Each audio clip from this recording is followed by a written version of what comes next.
Hey guys, thought I was going to release a short series of videos, a couple minutes long, relating to some random components on here and some advice for people who are stupid enough to daily this car. First things first, I posted or will be posting a video involving the power steering pump return line shaft, the plastic one at the bottom of this reservoir that I broke off. And I thought while I'm in here, I'm going to talk about the fan clutch. Now, as you can see here, if it wants to focus, there's a bimetal coil in the front of this. And this is a hydraulic-based clutch that mounts on the front of the water pump shaft. And it should spin freely. Obviously, it will spin the pulley as well, and there shouldn't be a whole lot of resistance until this gets warm. That's the idea of a bimetal clutch. And I noticed, after replacing my power steering pump a couple months ago, that my belt was being chewed up. At around 45, the belt would just start screaming. And I checked all my pulleys. Everything seemed to spin pretty freely, as it should. And I was like, damn it, I don't know what to do. And I was like, you know what? I'm going to check the fan clutch. Now, I had this car cooled off. And with the belt on, I tried to spin the fan, and the clutch had seized on.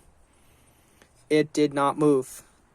This is supposed to spin pretty freely with the belt on. And if you notice that it is seized, that may be the reason why your belt is being chewed up.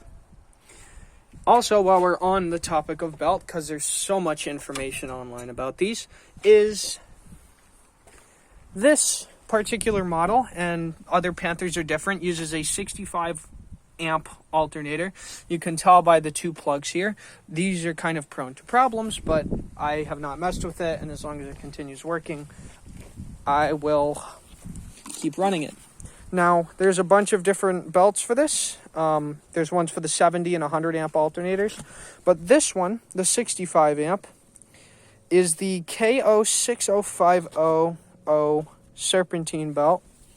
How you can tell you got the wrong belt, and it took me a minute, is if you go right here, this bolt, and if this actually goes to the end of this adjustment shaft, the belt is too big.